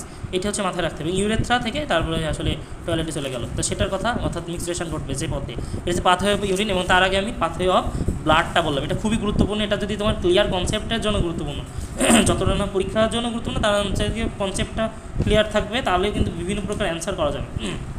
তো তো এই যে পেরিটিকুলার ক্যাপিলারিটা আসলে কী জন্য আসে বলো তো? তো তোমাকে আগে জিনিসটা বুঝতে হবে। আগে এখানে দেখো কী জন্য আসে সেটা বোঝার আগে তোমাকে এখানে জিনিসটা খেয়াল করো। এখানে অ্যাফারেন্ট আর্টারিওলটা দেখতেছো যে অ্যাফারেন্ট আর্টারিওলটা অনেক মোটা, ঠিক আছে? অ্যাফারেন্ট আর্টারিওলটা অনেক মোটা, ইফারেন্ট আর্টারিওলটা অনেক ছোট। তো সেই কারণে বেশি পরিমাণ ব্লাড এখানে আসতেছে এবং কম পরিমাণ ব্লাড আসছে, সো একটা চাপের একটা সৃষ্টি হচ্ছে, চাপ সৃষ্টি হচ্ছে, তাই না? এবং এই চাপ তো আসছেই, সাথে সাথে দুইটা চাপ আমরা পড়বো পরবর্তীতে, মানে দ্রবণ চাপ এবং সাথে সাথে হচ্ছে অবিশ্রবণিক চাপ। এই দুইটা চাপের বিষয়ের কারণে এই যে এখান থেকে, ঠিক আছে, জাস্ট চাপের কথা আমি বলতেছি না, পরবর্তীতে বলতেছি। তাই এখানে দেখো, এখান থেকে মানে আমাদের বিভিন্ন প্রকার যে উপাদান রক্তের ভিতরে আমরা জানি তো রক্তের প্লাজমা এবং সাথে সাথে থাকে রক্তকণিকা। তো রক্তের প্লাজমার ভিতরে যে প্লাজমা প্রোটিনগুলো যেগুলো থাকে, ওই প্লাজমা প্রোটিনগুলো বাদে, ঠিক আছে, এবং রক্তকণিকাগুলো বাদে বাকি সমস্ত অংশটুকু, রক্তের সমস্ত অংশটুকু এই পথ দিয়ে চলে যাচ্ছে। এবং বাকি সমস্ত অংশ চলে যাওয়া বলতে কিন্তু হচ্ছে আসলে ভালো জিনিসও চলে যাওয়া, তাই না? সোডিয়াম, কারণ এগুলো সোডিয়াম, তারপরে ক্লোরাইড, এগুলোও কিন্তু চলে যাওয়া। তো এগুলো তো আর মূত্রের মাধ্যমে বের করে দেওয়া যাবে না, তো ওগুলাকে আবার পুনরায় শোষণ করে নিতে হবে ওই পেরিটিকুলার ক্যাপিলারি দিয়ে। ওগুলো ব্যাপন প্রক্রিয়ায় আবার পুনরায় শোষণ ঘটবে ওই পেরিটিকুলার ক্যাপিলারির ভিতরে, পুনরায় আবার শোষণ ঘটবে। আবার কোনোভাবে যদি কোনোটার ক্ষেত্রে ইফারেন্ট আর্টারিওল এর ভিতরে যদি থেকে যায়, যদি কোনো একটা রাসায়নিক পদার্থ বা কোনো একটা নাইট্রোজেন ঘটিত বর্জ্য পদার্থ যেগুলো আমাদের দেহের জন্য দরকার না, সেটা যদি আবার থেকে যায়, সেটা আবার এই নালীর ভিতরে আবার পুনরায় চলে আসবে।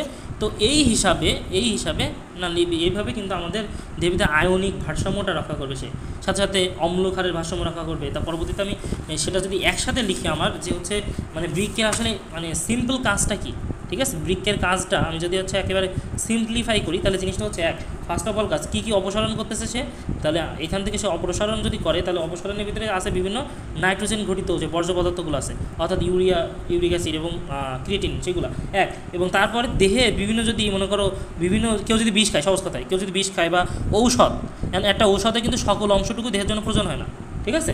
অর্থাৎ দেহে প্রবিষ্ট যে বিষগুলো আছে, যেগুলো হচ্ছে মনে করো পানিতে দ্রবণীয়, ঠিক আছে, প্রতি বিষ বা ভেষজ অংশ বা ভেষজ বিভিন্ন ঔষধ যদি কেউ খাওয়া হয় বা ভেষজ পদার্থ, সেগুলো এখান দিয়ে অপসারণ হবে, যেগুলো দেহের জন্য দরকার না সেগুলো।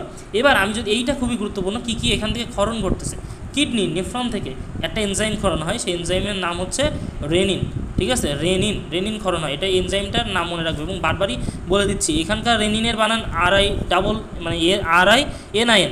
কিন্তু তোমরা যদি হচ্ছে মানে হচ্ছে তোমরা যদি হচ্ছে পরিপাক অধ্যায়ে যাও, সেখানে হচ্ছে এই যে গ্যাস্ট্রিক জুসের ভিতরে আরেকটা রেনিন পাবা, যেখানে হচ্ছে বিভিন্ন আমাদের গ্যাস্ট্রিক জুসটা রেনিনকে হচ্ছে অ্যাক্টিভ করে। রেনিনকে সেটা হচ্ছে দুগ্ধ জাতীয়, ঠিক আছে, দুগ্ধ জাতীয় যে দুধের ভিতরে যে কেসিন নামক যে প্রোটিন থাকে, সেটাকে প্যারাকিসিনে পরিণত করে, এরকম একটা বিষয়।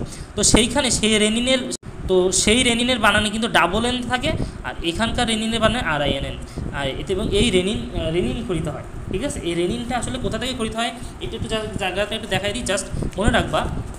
এটা খরিত হয় হচ্ছে অ্যাফারেন্ট আর্টারিওলের মনে করো এখানে এটা অ্যাফারেন্ট আর্টারিওল, তারপর হচ্ছে গ্লোমেরুলাস চলে যাচ্ছে এবং তারপর ইফারেন্ট আর্টারিওল চলে যাচ্ছে। তো অ্যাফারেন্ট আর্টারিওলটা মানে এভাবে মনিটর করে যে হচ্ছে এখানে অনেকগুলো কোষ আছে, পরবর্তীতে আমরা পড়বো এই কোষগুলোর নাম, জাক্সটা গ্লোমেরুলার অ্যাপারাটাস নামক একটা কথা পড়বো, ঠিক আছে? তো এই যে কোষগুলো আছে অ্যাফারেন্ট আর্টারিওলের আবরণী কোষ পড়তেছি, মনে করো এটা মনে করো একটা আছে অ্যাফারেন্ট আর্টারিওল, এখানে হচ্ছে গ্লোমেরুলাস এবং এখানে ইফারেন্ট আর্টারিওল, এটা হচ্ছে বোম্যান্স ক্যাপসুল, এটা হচ্ছে মনে করতেছি বোম্যান্স ক্যাপসুল।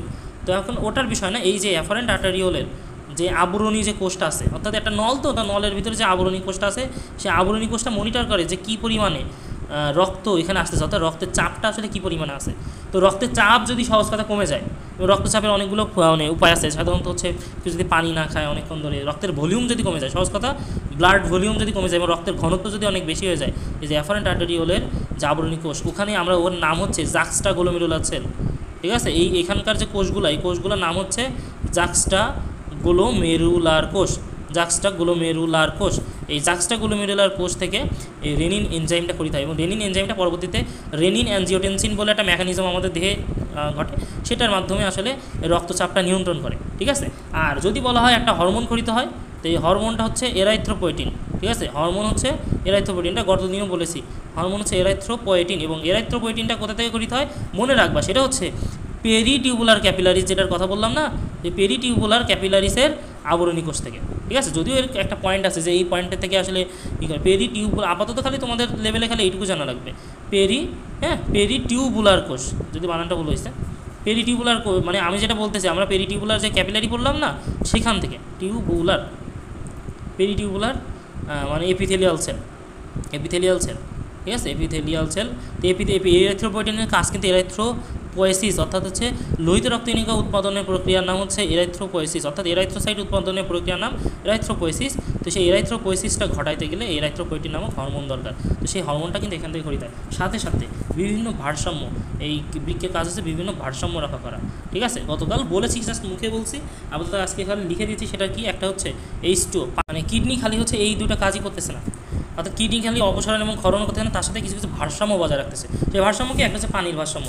আমাদের দেহের ভিতরে যদি হচ্ছে মনে করো অতিরিক্ত কেউ মনে করো খাওয়ার দরকার প্রতি লিটারে, তার হচ্ছে মনে করো এখন তার 3 লিটার পানি খাওয়া উচিত, সাপোজ চিন্তা করতে, সারাদিনে যদিও 7 থেকে 8 গ্লাস পানি খাইলে চলে, অর্থাৎ 2 লিটার পানি খাইলে মোটামুটি চলে। ঠিক আছে, মোটামুটি চলে।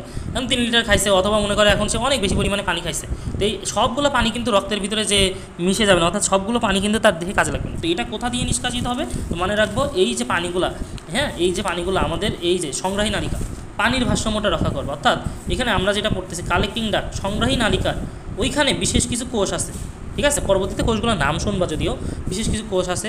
ঠিক আছে, সেই বিশেষ কিছু কোষটার ভিতরে আসলে যখনই কেউ অতিরিক্ত বেশি পানি খাবে, ঠিক আছে, অতিরিক্ত বেশি পানি খাবে, বা কেউ মনে করো তার খাওয়ার দরকার 2 লিটার, কিন্তু সে খাইছে সারাদিনে 500 মিলিলিটার, অর্থাৎ সে মনে করো মরুভূমিতে আছে, তা মরুভূমিতে সে এখন পানি পাচ্ছে না, সে পানিটা হলো কম। তো অ্যাকচুয়ালি কী হবে, আমরা যখনই পানি কম থাকবে, আপাতত সহজ ভাষায় এইটুকু বুঝে নাও, তার ব্রেন থেকে একটা বিশেষ হরমোন, তার পিটুইটারি গ্রন্থি থেকে, পিটুইটারি যে গ্রন্থি আমরা জানি যে মাস্টার গ্ল্যান্ড, সেখান থেকে একটা বিশেষ হরমোন ক্ষরণ হবে, নাম তার ADH, বা এটার আরেকটা নাম আছে ভ্যাসোপ্রেসিন নামক হরমোন। এই হরমোনটা ক্ষরণ হবে, সেটা চলে আসবে কোথায়, সেটা চলে আসবে বলতেছি হচ্ছে কালেক্টিং ডাক্ট, একেবারে সংগ্রাহী নালিকা, এখানে চলে আসবে, এবং সেখানে মূলত সে পানিটাকে বাইরে যাইতে দিবে না। ঠিক আছে, পানিটাকে আর ভাই মানে একে পানি সে খায় নাই, তারপরে যদি আরও সে পানিগুলো বের করে দেয় তাহলে তো দেহের জন্য ক্ষতি, তাই না? তো সেই কারণে মনে রাখবা সেখানে এসে সে কাজটা করবে, এবং সবসময় মনে রাখবা যে যত বেশি ADH তত বেশি হচ্ছে পানি শোষণ। ঠিক আছে, তত বেশি পানি শোষণ করে নেবে। অর্থাৎ কেউ যদি মনে করো পানি কম খায়, তাহলে তার মূত্রের মধ্যে দিয়ে আর পানি বের হইতে দিবে না, দেহের ভিতরে পানিটা শোষণ করে নেবে। কিন্তু উল্টা প্রক্রিয়া, ওই যে কিছুক্ষণ আগে বলছিলাম, তার খাওয়ার দরকার মনে করো 2 লিটার, সে খাইছে 3 লিটার, তো এই কালেক্টিং ডাক্টে তখন মনে করো ADH আর তেমন খরিত হবে না, মানে পিটুইটারি গ্রন্থি থেকে, তাহলে কী হবে, পানিটাও সেইভাবে নিষ্কাশিত হয়ে যাবে, অর্থাৎ সে এই যে সংগ্রাহী নালিকা দিয়ে নিষ্কাশিত হয়ে যাবে।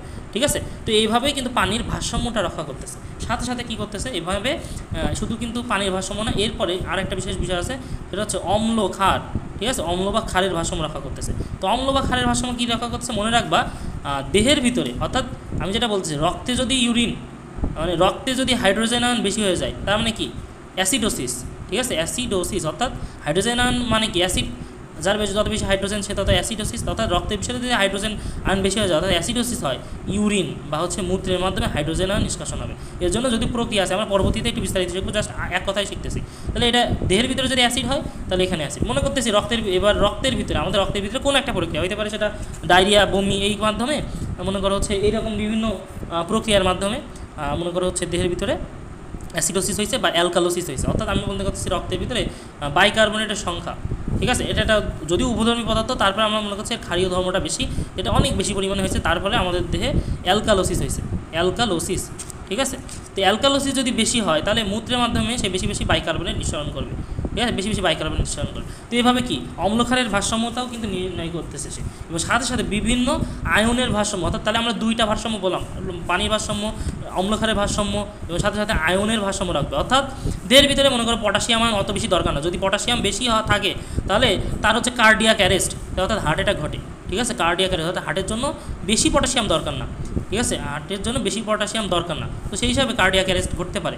তো সেই হিসাবে পটাশিয়াম আয়নটাকে দেখা যাচ্ছে যে পরবর্তীতে পটাশিয়াম আয়নটাকে দেহ থেকে বের করে দিতে হবে, বা অন্য যে কোনো পদার্থ আছে, ইউরিক অ্যাসিড তো আসেই, সাথে সাথে মনে করো বিভিন্ন আয়নগুলো যেগুলো দেহের জন্য বেশি দরকার না, অ্যামোনিয়াম আয়ন দেহের জন্য বেশি দরকার না, যতগুলো দরকার সেগুলো দেহের ভিতরে নিয়ে নেবে, যতগুলো দরকার না সেগুলো দেহ থেকে নিষ্কাশিত করে দেবে। এভাবে আয়নের ভারসাম্য রক্ষা করবে, এবং সাথে সাথে রক্তচাপ। ঠিক আছে, আরেকটা জিনিসের ভারসাম্য রাখবে রক্তচাপ। ঠিক আছে, তোমরা যখন হচ্ছে এই অধ্যায় পড়ছি, আমরা যখন হচ্ছে মানে ব্লাড চ্যাপ্টারটা, হার্টের যে চ্যাপ্টারটা পড়ছি, ওখানে একটা জিনিস পড়ছে যে হচ্ছে নিম্নচাপ ব্যারো রিসেপ্টারের একটা কথা পড়ছো, বা আয়তন। ঠিক আছে, আয়তন ব্যারো রিসেপ্টার। ঠিক আছে, নিম্নচাপ ব্যারো রিসেপ্টার বা আয়তন ব্যারো রিসেপ্টার। তো ওইখানে যে জিনিসটা তোমরা ওখানে পড়ছিলা যে হচ্ছে বড় বড় বিভিন্ন সিস্টেমিক শিরা আছে দেহের ভিতরে, সেইখানে এই যে ব্যারো রিসেপ্টার বা মানে সংবেদী স্নায়ু প্রান্তভাগ আছে। অর্থাৎ এই ধরনের মাধ্যমে সে হচ্ছে বোঝাই দিবে, ব্রেনকে বোঝাই দেবে যে রক্তচাপ কিন্তু কম। এবং আমি তোমাকে কিছুক্ষণ আগেই বলছিলাম এই যে আমাদের মানে কিডনিতে কী কী আছে, এই যে বলতেছিলাম যে হচ্ছে অ্যাফারেন্ট আর্টেরিওলে যে আবরণী কোষ, সেখানে সেটার নাম হচ্ছে জাক্সটাগ্লোমেরুলার কোষ, সেখান থেকে রেনিন এনজাইমটা ক্ষরণ হয়। এই রেনিন এনজাইমটার কাজ হচ্ছে রক্তচাপ নিয়ন্ত্রণ করা, অর্থাৎ রেনিনের এই ভূমিকাটা মনে রাখবা। এবং রেনিনটা পরবর্তীতে আমি পড়াবো যে রেনিন অ্যানজিওটেনসিন নামক একটা প্রক্রিয়া আছে, তার মাধ্যমে রক্তের চাপটা বাড়ায় দেয়। ঠিক আছে, রক্তের রেনিন অ্যানজিওটেনসিন মেকানিজমের মাধ্যমে রক্তচাপটা হচ্ছে বাড়ায় দিবে। তাহলে এই কিন্তু টোটাল ব্রিকের কাজ, আমি টোটাল এক পৃষ্ঠার ভিতরে টোটাল ব্রিকের কাজটা আমি একসাথে দেখাচ্ছি। ঠিক আছে, দেহের ভিতরে কিন্তু অনেক গুরুত্বপূর্ণ, এবং দেহের ভিতরে অনেক গুরুত্বপূর্ণ এই কথাটুকু জেনে রাখবা। ঠিক আছে, অনেক গুরুত্বপূর্ণ। পানির সমতা রক্ষার ক্ষেত্রে আরও কিছু কথা আছে। পানির সমতা রক্ষার ক্ষেত্রে কি, তুমি যদি দেহের ভিতরে পানিটা কীভাবে সমতা রক্ষা হয়, মনে করো একদম দেহের ভিতরে, আমি তো বললাম যে হচ্ছে এডিএইচের কথা, বলি এডিএইচ না, পানি হচ্ছে সোডিয়াম আয়ন বা পটাশিয়াম, এর প্রতি অনেক লোভ আছে। ঠিক আছে, তাই এরকম হতে পারে যে হচ্ছে মনে করো সোডিয়াম আয়নটা আমি মনে করো এই এলাকায় পেটিকুলার প্লেক্সাসের ভিতরে নিয়ে নিছি, তাহলে কি তার লোভে মনে করো পানিও চলে আসবে। এরকম অনেকগুলো মেকানিজম আছে, সেটা আমরা একটু বড়ো ক্লাসে যেই উঠে যাব সেই হচ্ছে জানতে পারবো। অর্থাৎ কেউ যদি মেডিকেল লেভেলে আসে তখন অলরেডি ক্লিয়ারলিভাবে জানতে পারবো আসলে কোন কোন প্রক্রিয়ার মাধ্যমে আসে। তবে আমাদের দেহের ভিতরে কয়েকটা পার্সেন্টেজ তোমাকে শিখে রাখতে হবে। একটা হচ্ছে মানে এটা হচ্ছে অন্য বইতে পাবা, আমাদের আলিম স্যার আজমল স্যারের বইতে আবার নাই। সেটা হচ্ছে কি, দেহের ভিতরে সোডিয়ামের পরিমাণ কত আর মানে পটাশিয়ামের পরিমাণ কত, এই দুইটার একটা তুলনা আছে। ঠিক আছে, তো মনে রাখবা আমাদের দেহের ভিতরে দুই ধরনের কোষ, একটা হচ্ছে মানে এখানে দেহের আবরণী কোষ আছে, একটা হচ্ছে মনে রাখবা এক্সট্রা সেলুলার ফ্লুইড, মানে বহিঃকোষীয় তরল। মনে করো কোষগুলো এরকমভাবে আছে কোষের ভিতরে, ঠিক এই যে এই সব এলাকাগুলোতে, এইগুলোকে আমরা হচ্ছে বহিঃকোষীয় তরল। তো একটা জিনিস মনে রাখবা, এক্সট্রা সেলুলার ফ্লুইডে সোডিয়াম আয়ন বেশি থাকে, সোডিয়াম আয়ন বেশি থাকে এক্সট্রা সেলুলার ফ্লুইডে থাকে। ঠিক আছে, এক্সট্রা সেলুলার ফ্লুইডে সোডিয়াম আয়ন বেশি থাকে, এবং সেটা কত 142 মিলিমোল পার লিটার। জাস্ট এইটা আপাতত খালি এইটুকু মনে রাখো, জাস্ট এটা তোমাদের লাগবে। আর ইন্ট্রাসেলুলার ফ্লুইড মানে একটা যে কোনো কোষের দেহের ভিতরে যতগুলো কোষ আছে সেই কোষের ভিতরে আসলে মানে সোডিয়ামের পরিমাণটা কত সেটাকে বলতেছে ইন্ট্রাসেলুলার ফ্লুইড। ঠিক আছে, বা অন্তঃকোষীয় তরল, সেখানে থাকবে মনে রাখবা 10 মিলিমোল পার লিটার। এবং টোটাল দেহের ভিতরে মনে রাখবা সোডিয়াম আয়নটা সাধারণত 45% থাকে, আর পটাশিয়াম আয়নটা মানে পরিমাণটা যদি হিসাব করো, এখানে না এটা বিষয় না, টোটাল জিনিসটা হিসাব করো যদি মনে রাখবা যে হচ্ছে সোডিয়াম আয়নটা এক্সট্রা সেলুলার ফ্লুইডে 55% থাকে, আর এখানে 45%। অনেকটা ক্ষেত্রে বলা হয়েছে, যদিও এখানে পার্সেন্টেজটা ঠিক না, তোমাদের বইতে এক জায়গায় বলা হয়েছিল হচ্ছে 45%, এখানে তুমি পার্সেন্টেজ হিসাব করো নিজে, এখানে তো 144, এখানে এই যদি হিসাব করি পার্সেন্টেজ জীবনেও মিলে না, 55-45 মিলে না। ঠিক আছে, তারপর জাস্ট আপাতত একটু জেনে রাখো। পটাশিয়ামের ক্ষেত্রে উল্টা, এখানে 4 millimole per litre extra cellular ফ্লুইডে, আর এখানে হচ্ছে 160। এইটা একটু এক্সট্রা কথা, এইটা একটু একটু তোমরা নোট রাখবা। সেটা হচ্ছে দেহের ভিতরে আসে সোডিয়াম আয়ন এবং পানি মানে এইটা কি। এবং একটা জিনিস মনে রাখবা হচ্ছে পুরুষের ক্ষেত্রে দৈহিক ওজনের 60%ই হচ্ছে পানি থাকে, আর স্ত্রীদের অর্থাৎ মেয়েদের ক্ষেত্রে হচ্ছে 50% হচ্ছে পানি থাকে, আর শিশু দেহে থাকে 70%, প্রায় 70%, অর্থাৎ আমরা যেটা বুঝতেছি শিশুদের দেহের তুলনায় পানির পরিমাণ কিন্তু শিশুদের দেহে বেশি। ঠিক আছে, এইটা একটা গুরুত্বপূর্ণ তথ্য, এটা একটু মাথায় রাখলাম। এবার কিছু সংখ্যাতাত্ত্বিক তথ্য আছে তোমাদের বইতে এইভাবে মানে উল্টাপাল্টা করে আছে, এইভাবে অনেকগুলো আছে, তবে দুইটা বই মিলায়ে আমি যদি হচ্ছে এভাবে লিখি যে হচ্ছে সাপোজ এখানে লিখতে হচ্ছে আজমল স্যারের বই অনুসারে এখানে তথ্য এবং এখানে আলিম স্যারের বই অনুসারে তথ্য আছে, দুইটা বইয়ের তথ্য আমি একসাথে একটু দেখাই দিচ্ছি এক নজর। গতদিন আমি মুখে মুখে বলছিলাম, আজকে জাস্ট যদি এক নজর একটু মুখে মুখে বলি। সেটা হচ্ছে কি যে যদি তোমাকে বলা হয় বৃক্কের ওজন, ঠিক আছে, বৃক্কের ওজন দুইটা বইতে কী বলা হয়েছে সেটা জাস্ট এক নজরে দেখা দিচ্ছি। তো বৃক্কের ওজনের কথা যদি বলে তাহলে মহিলাদের মানে পুরুষদের ক্ষেত্রে থাকে তোমাদের আজমল স্যারের বইতে আছে 150 থেকে 170 এবং সেটা হচ্ছে মহিলাদের ক্ষেত্রে 130 থেকে 150। খুব ভালো কথা, একটা ভালো ভালো লেভেলে দিয়েছে। কিন্তু এখানে আলিম স্যারের বইতে দিয়েছে হচ্ছে 125 থেকে 170 হচ্ছে পুরুষ, ঠিক আছে, 170 থেকে পুরুষ এবং সাধারণত 115 থেকে 155 কিন্তু মহিলা। সো এটা একটু কম্পেয়ার করে নিবা। এটা হচ্ছে ওজনের বিষয় বললাম। ওজনের পরে এবার যদি আমি বৃক্কের দৈর্ঘ্যের কথা বলি, হ্যাঁ বৃক্কের দৈর্ঘ্যের কথা আমি বলেছিলাম দৈর্ঘ্য প্রস্থ, ঠিক আছে, দৈর্ঘ্য প্রস্থ এরকমভাবে থাকবে যে আমি বলে এই আজমল স্যারের বইতে আসবে, এখানে তুমি যদি দেখো আজমল স্যারের বইতে আছে কি 10 থেকে 12, তার অর্ধেক হচ্ছে প্রস্থ হচ্ছে 5 থেকে 6, এটা অর্ধেক, এবং 6-এর অর্ধেক কত 3 স্থূলত্ব, ঠিক সেরকমভাবে। অর্থাৎ আমি যেটা বলতে চাচ্ছি এরকম দৈর্ঘ্যটা কিন্তু এখানে 10 থেকে 12 আছে, কিন্তু আজমল স্যারের বইতে আসবে 11 থেকে 12, প্রায় কাছাকাছি। তারপর জাস্ট একটু দেখাই নিলাম 11 থেকে 12 সেন্টিমিটার বৃক্কের দৈর্ঘ্যটা, ঠিক আছে। তাহলে দৈর্ঘ্যটা একটু দেখে নিলাম। তারপরে এইবার যে সেন্সটুকু হচ্ছে কথা, এইটুকু হচ্ছে এতক্ষণ যেটা বিষয় তার থেকে সবচেয়ে গুরুত্বপূর্ণ, সেটা হচ্ছে বৃক্কের আবরণী। বৃক্কের আবরণী আমরা জানি, সচরাচর সবাই জানি হচ্ছে ক্যাপসুল, ঠিক আছে। বৃক্কের আবরণী হচ্ছে ক্যাপসুল, কিন্তু মানে বৃক্কের এই ক্যাপসুলটা একটা বিশেষ যোজক টিস্যু দিয়ে গঠিত। যোজক টিস্যুকে আমরা প্রাণীদেহে 4 প্রকার টিস্যু আছে, ঠিক আছে, সেটা আমরা জানি হচ্ছে আবরণী টিস্যু, পেশি টিস্যু, তারপরে যোজক টিস্যু এবং তারপর আছে স্নায়ু টিস্যু। তো এটাও যোজক টিস্যু দিয়ে গঠিত এবং এতে অনেক বেশি ফাইবার থাকে। তো যাই হোক, আলিম স্যারের বইতে ক্যাপসুল লিখেনি, সেখানে লিখে আছে টিউনিকা ফাইব্রোসা, এটা একটু মনে রাখবা। টিউনিকা অর্থাৎ আবরণীটা টিউনিকা ফাইব্রোসা, এইটা একটু খুব ক্লিয়ার ধারণা রাখবা যে বৃক্কের আবরণীর ক্ষেত্রে কিন্তু হচ্ছে আলিম স্যারের বইতে বলতে হচ্ছে টিউনিকা ফাইব্রোসা, এটা একটু ক্লিয়ার করে রাখবা, ঠিক আছে। এবং ইউরেটারের দৈর্ঘ্য আমি তো বলেছিলাম যে ইউরেটারটা মানে 25 সেন্টিমিটার এবং 25 সেন্টিমিটার দেহের ভিতরে যা আছে অন্য অন্য কী কী আছে সেগুলো বলছিলাম, কিন্তু আলিম স্যারের বইতে 25 থেকে 30 সেন্টিমিটার আছে, এটা একটু মাথায় রাখবো। 25 থেকে, অর্থাৎ কোনো জায়গায় মনে করো খালি 25 সেন্টিমিটার নেই, 25 থেকে 30 সেন্টিমিটার আছে, এখানেও কিন্তু অ্যান্সার দেওয়া লাগবে। এবং তারপরে পরবর্তীতে আমরা যেটা জানবো মানে মূত্রের বিষয়টা, হ্যাঁ মূত্রের ক্ষেত্রে পিএইচের বিষয়টা এখানে একটা থেকে পরবর্তীতে আমরা পড়বো, তাহলে জাস্ট আমি এত তো তুলনা করে দিচ্ছি।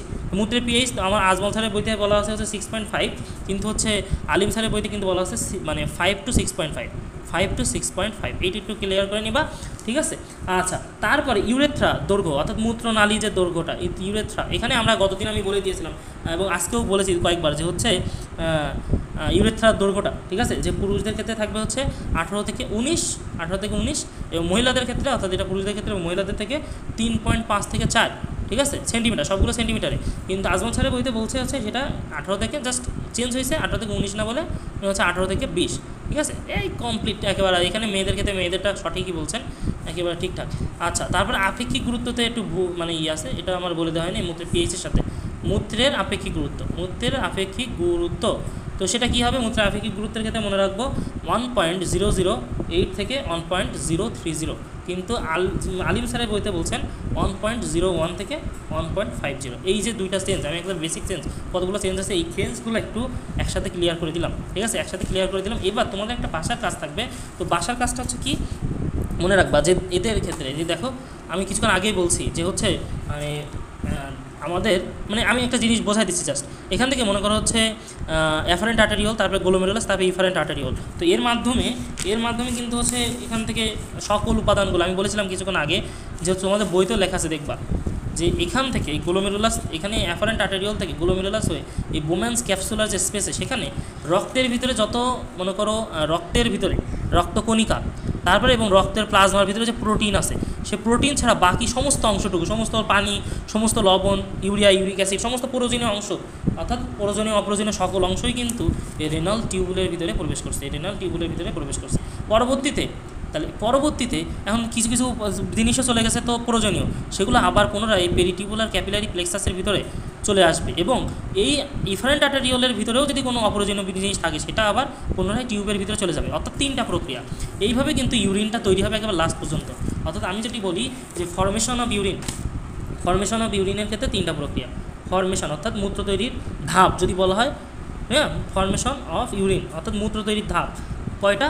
3টা। মূত্র তৈরির ধাপ কয়টা? 3টা। কী কী? একটা হচ্ছে প্রথমত আমাদেরকে যেটা হবে, তোমাদের বইতে লেখা আছে আলট্রা ফিল্ট্রেশন বা অতি সূক্ষ্ম পরিশ্রবণ।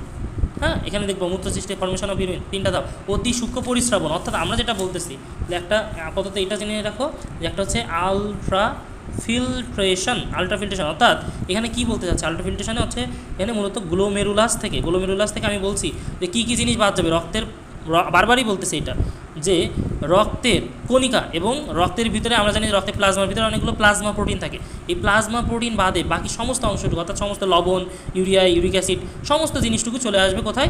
বোম্যান্স ক্যাপসুলে। ঠিক আছে, বোম্যান্স ক্যাপসুলে চলে আসবে। এই যে প্রক্রিয়াটা এখানে যে ফিল্ট্রেশন ঘটলো এটাকে আমরা বলতেছি আলট্রা ফিল্ট্রেশন। এখানে আমি তোমার কী বলছি যে হচ্ছে বোম্যান্স ক্যাপসুলে তো সবগুলো ভালো জিনিসও চলে গেছে, অপ্রয়োজনীয় জিনিসও চলে গেছে। তাহলে এবার এগুলাকে কিন্তু আবার দেহের ভিতরে টেনে নিতে হবে, তাই না?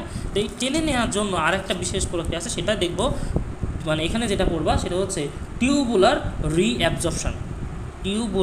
এই জন্যই কিন্তু বলতেছে রিঅ্যাবজর্পশন কেন? দেখো, একবার তো ওকে অলরেডি ফিল্ট্রেশন করে এর ভিতরে দিয়ে দিচ্ছি, আবার তাকে পুনরায় আবার দেহের ভিতরে টেনে নিচ্ছি, তাই না? এরকম একটা জিনিস, অর্থাৎ টিউবুলার রিঅ্যাবজর্পশন, দেহের ভিতরে আবার, অর্থাৎ এখানে রক্তের ভিতরে ব্যাপন প্রক্রিয়ায় চলে আসতেছে। তো এই টিউবুলার রিঅ্যাবজর্পশনের ক্ষেত্রে কোন কোন উপাদানগুলা অ্যাবজর্পশন হচ্ছে, এবং সাথে সাথে আমি আরেকটা জিনিস বললাম, এই ইফারেন্ট আর্টেরিওল বা কিডনির ভিতরে যদি অপ্রয়োজনীয় অংশ থাকে সেটা আবার ব্যাপন প্রক্রিয়ায় এই যে নেফ্রনের এই অংশের ভিতরে চলে যাবে। তো সেই হিসাবে আরেকটা জিনিস আছে টিউবুলার সিক্রেশন, অর্থাৎ টিউবুলার ক্ষরণ। ঠিক আছে, তাহলে টিউবুলার রিঅ্যাবজর্পশন বা টিউবুলার পুনঃশোষণ, টিউবুলার সিক্রেশন বা টিউবুলার ক্ষরণ, এই যে 3টা ধাপ।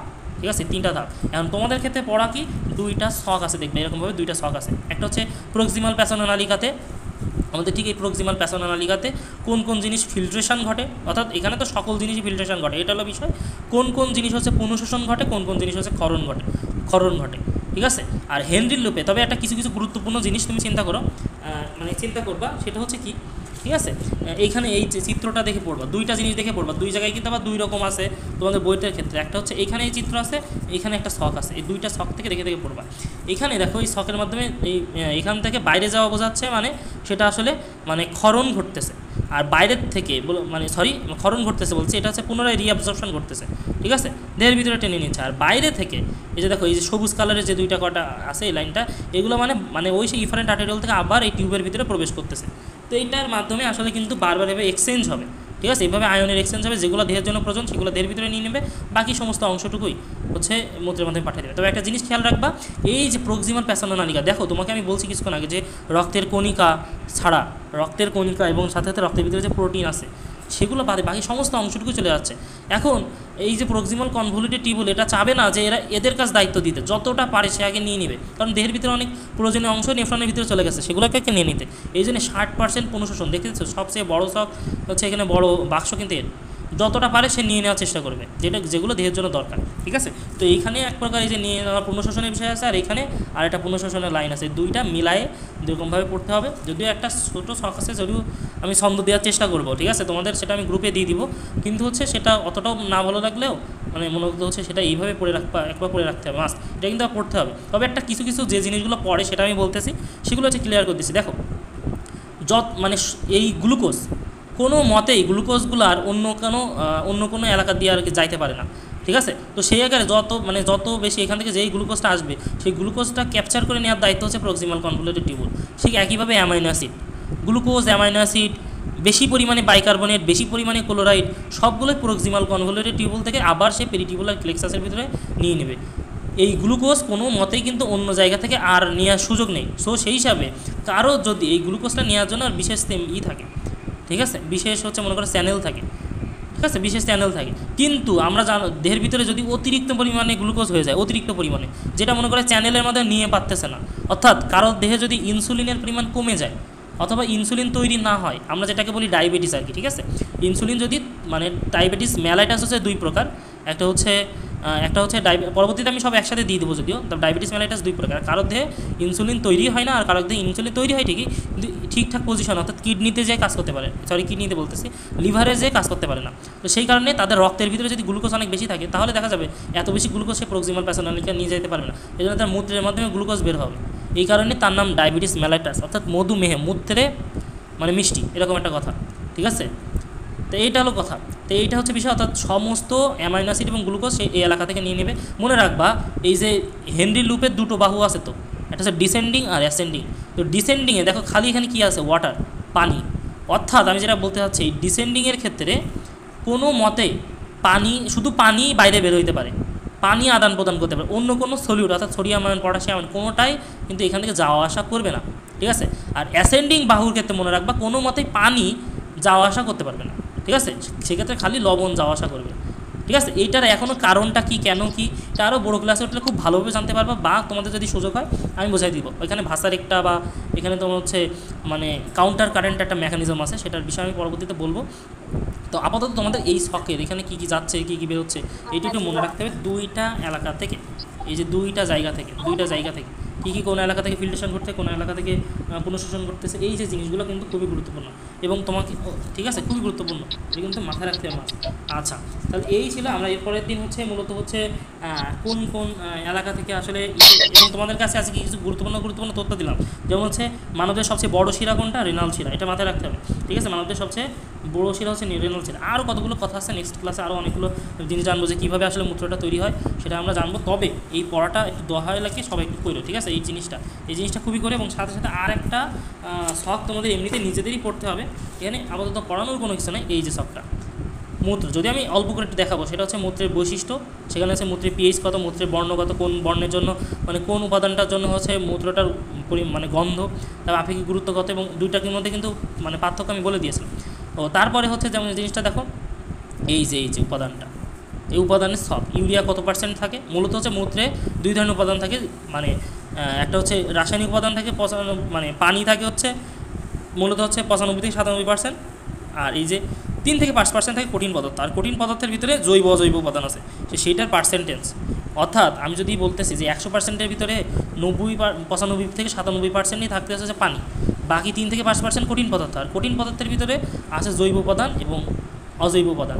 তো এইগুলা কোনটা কোন পার্সেন্টেজে, ইউরিয়া কত পার্সেন্ট থাকতেছে, ইউরিক অ্যাসিড কত পার্সেন্টে থাকতেছে, তোমরা এখানে সেম কয়েকটা আছে, এইভাবে মুখস্থ রাখতে হবে, ঠিক আছে, এইভাবে মুখস্থ রাখতে হবে। তবে এটা হচ্ছে খুবই মানে একেবারে 100% বলতে পারি 500% গুরুত্বপূর্ণ, ঠিক আছে। আগেও লিখে দেওয়া আছে, আগে যাতে পড়াইছি দেখো 500% গুরুত্বপূর্ণ, এটা পড়বেই, এখান থেকে একটা পড়েই। তো সেই হিসাবে এটা কিন্তু খুবই গুরুত্বপূর্ণভাবে এটা পড়ে ফেলতে হবে, ঠিক আছে, পড়ে ফেলতে হবে। তো এইটা কিন্তু মাথায় রাখতে হবে মাস্ট, এই যে এই এলাকাটুকু খুবই গুরুত্বপূর্ণ। তো এরপরের দিন অসমো রেগুলেশন, তারপরে মূত্রটা কীভাবে তৈরি হয়, অনেক গুরুত্বপূর্ণ লেকচার আছে, তো সেটা মাস্ট দেখবো অবশ্যই, ঠিক আছে। তো আজকে আপাতত আর দিচ্ছি না, ঠিক আছে, আজকে আপাতত এই পর্যন্তই। সবাই ভালো থাকো।